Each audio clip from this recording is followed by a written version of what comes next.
Hey everybody, here is another garden update. So we are in the middle of March and this weekend it's definitely warm in the 80s, high 70s, and so it's time to do a lot more planting because it's March and it's time to do all that stuff here in North Texas. So let's give you a look at what we've done. Okay, so a lot of the beds are up and running. You can see here that we have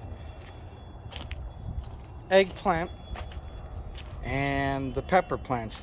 So various different peppers, shishito, Hungarian wax peppers, different things like that, pepperoncinis. We've got the thin purple white eggplants. I'm still holding out for the white eggplants, the Italian white eggplants. Those are really good and I like them because they milder and don't have as many seeds. Here we have herbs where we plant all the time in this bed. We got chives, dill, two color of basils. We have Italian and Greek oregano. We have cilantro and Italian parsley, some thyme, and some rosemary. And of course, as you see, what I've done here is got the irrigation rotors, put the mulch down because it's already hot. I mean, it's spring in a lot of places, but you have to mulch here in North Texas because that topsoil will dry out in an afternoon, and that's not good. You will kill your plants very quickly. Now here I have the ghost peppers and the Carolina Reapers and a Thai pepper. Now I've put those in these little 5-pound grow bags because they will overwinter. When it's the season's over in the fall, I can take these plants, cut them back a little bit, and keep them going for the next season because they will regrow. They're kind of an interesting pepper that you can keep them going all day long. I've got these two artichokes here that I haven't planted yet. I'm trying to find a good place for them. But yeah, I got the peppers. I pulled out my lemon and lime container plants because again, they won't last a cold winter, as well as the dwarf banana plants, and they're still alive. They're coming up at the center there. So this side's ready to go. We've been cleaning it up and raking and taking the old leaves. These are gooseberries that I've transplanted from containers from over here, put them in the ground here. I think this might be a nice place for them now. Same with these blueberry plants. Now, did they survive the transplant? Well, we shall see. If the leaves come out here pretty soon, then we know they survived. This area used to be the tree that we cut down, and now we'll put flowers. There's some of these plants, I can't remember what you call them, but they regrow. Maybe you know what they are offhand, but they come back every year. And then I had some rogue gooseberry plants that I transplanted there. They were sprouting up alongside it. Now here we have some more gooseberries and a blueberry that I put here. And then of course our fruit tree here that's starting to bud. And so that's great. That's great. And I've also cut back, the trees were going very tall, very thin, and I'd want them more dwarfish or more bush-like to sprout out the side, because then you can't harvest anything if it's as tall as it was getting. So I pruned those back. So here, getting the flower bed ready, kind of taking out all the leaves, the old dead grass, some of the old plants. So in the next month or two, April, May, this will be filled with some flowers as we go to the big box stores and get those. Cutting back some of the rose bushes. Again, back there is my cherry tomatoes with the trellis along the fence. I got a whole bunch of those, so you know, best case scenario, not only will they trellis up this fence, but they could then go over the other side and back down, which is fine with me. You know, that's just using the space as efficiently as I can. Again, my fruit trees are transplanted. The fig trees, the apricot trees are pruned back. Let's see if we can get more side shoots to be more shorter and bushier to do that. But the irrigation set up. Again, there's some flowers, some bulbs, tulips and irises and stuff that are going to come up that we've had. But these are ready to go. Here, this one plant, we're not sure what the hell this thing is. Maybe you guys know offhand. It could be just a weed actually, but it's really kind of a funny looking opportunistic plant that we're not cutting it yet in case it isn't a weed and it's some sort of interesting flower or plant, but we're not sure what that is. But we'll be getting the ground prepared, mulch, flowers soon enough. All right, so that's this side. Let's give you now the other side. All right, so as you can see, this side of the yard is always vegetables and stuff, and we've got new beds here and we've planted things. We got the trees that we got to move out of the way, but let's show you what's going on over here. All right, so the trees will move away, cut some of them back. Potatoes, how are they doing? Remember last time I showed you they were just sprouting up. Well, if you look now, you can see some nice strong bunches of green that are breaking through the dirt and the mulch, right? That's pretty good. And for 3 weeks, because I planted them, remember, in February, and we've had some cold spells, and so I didn't know if they were still alive or not, but it looks like both beds, you can see, have green sprouts coming up, so that's wonderful. So we hope, since these got a February planting and coming up here in March, April, May, no longer than June, maybe we're harvesting potatoes, because by May, June, I got to start putting in the sweet potatoes because that's where they're going to go this year. Now with my 2 thin framed beds here, what do I've got? Well, I didn't put any mulch on this yet, but I planted some snap peas and snow peas, and they're going to climb up here. Once they start to emerge from the ground, then I'll put the mulch out there. But I got the irrigation to keep it moist, and there we go.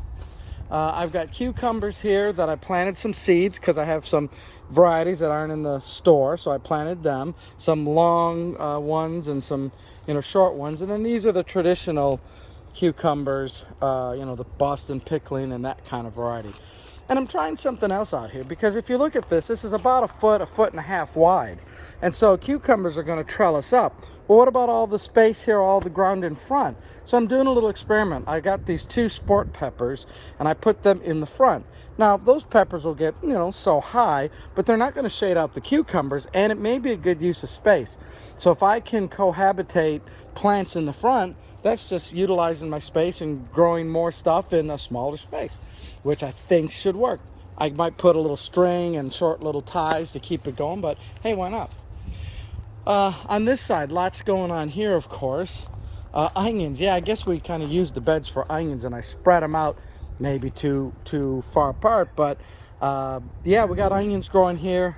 We got onions growing there, Texas sweet, that kind of onion. And then the goji berries are all in leaf now. They've emerged. I've got a artichoke here in the pot. I'll put him somewhere. Some lettuce and cabbage and arugula here that I planted early, and it's suffered a little bit of a setback because of the cold, but I'm hoping it's going to bounce back. I don't know. I put 2 fennel plants and some celery here that I had earlier, as well as new. Here we're kind of doing something that we've done before, cantaloupe. In the past, you've seen me just kind of let the cantaloupe grow free reign. So what I'm doing is I'm going to start it here. As it starts to sprout, I'm going to let it go into this open area here. I'll move those trees out of the way, and I'll try to train it so that it doesn't go crazy, but it just kind of goes in this strip, and we'll have cantaloupes. Cantaloupes go really good here in the heat. They like the sun, and you just got to protect them from the squirrels. I have tried to do trellis, and that kind of works too, but I got the space here right now. I'm not going to put any beds here immediately, so I'll let that free range over there. And then I got 2 artichokes here. The raspberries, again, these were transplanted from a different bed. I'm hoping that as the weather gets warm, that they're going to emerge. If they didn't survive the transplant, then I'll just replant. That's what you just have to do. But if some of them do, then great. That's okay as well. The raspberries were here, but now what I've done is I've put zucchini here. I got 4 zucchini plants, 2 that I planted about a week or 2 ago, and 2 new ones just to fill up the bed. Everybody likes zucchini. You can give them to your neighbors, share the wealth when they start to proliferate and be bountiful. So I got that going on here. Strawberries, we'll see. They're kind of left to their own devices. We'll see what happens to the strawberries. The tomatoes that we planted last week, they look like they're still alive, which is great.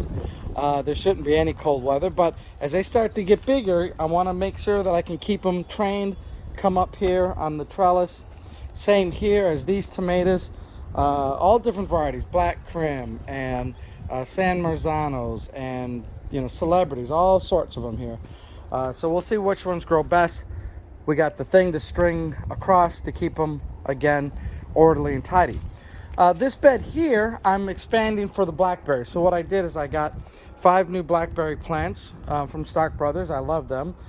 They look a little beat up. They didn't package them as well as I like. Some of the shoots are actually broken, which kind of disappointed me when I opened it up. But I think I'll still I think they'll still be okay because blackberries grow from those roots and stuff anyways.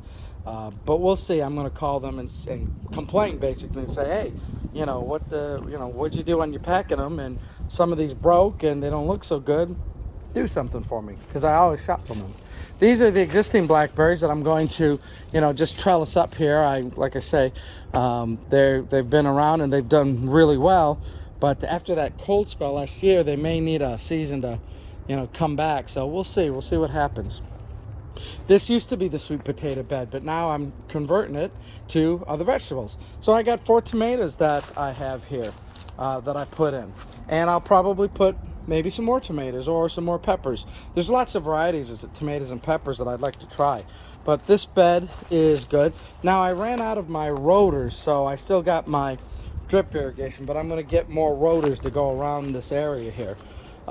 This is a shade area. I could grow something there that hopefully doesn't need sun. And then I got these 2 beds. This used to be my sunchokes, and boy, between the blackberries and the sunchokes, it really made a jungle back there. It wasn't a good place. Plus sunchokes, they go all over, and you really gotta have a good logical space for them so that they grow strong. And I don't know if this was the best place for them. And then I got this area here where I grew sweet potatoes as well last year. But again, I'm putting them over there where the sun. Here, again, I might put some things like green beans or some Swiss chard or things like that. And then these blackberry plants I've had here, and I hadn't had time to transplant them or move them. I got to figure out what I'm going to do with them because I can dig them out and just find another home for them because I don't like them on the back fence.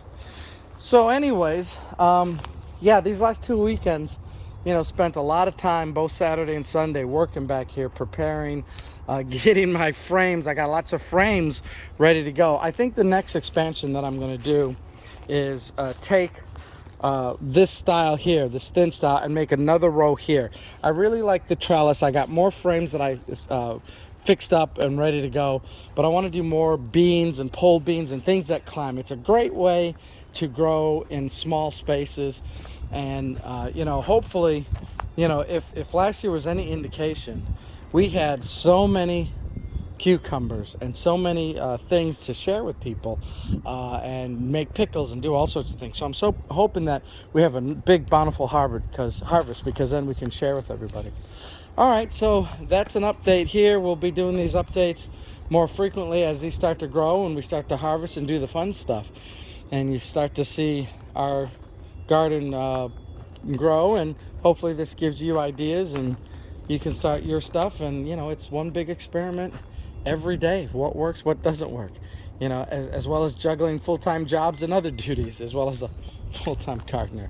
Anyways, folks, thanks a lot for watching. We will see you again next time, and good luck to your gardening efforts.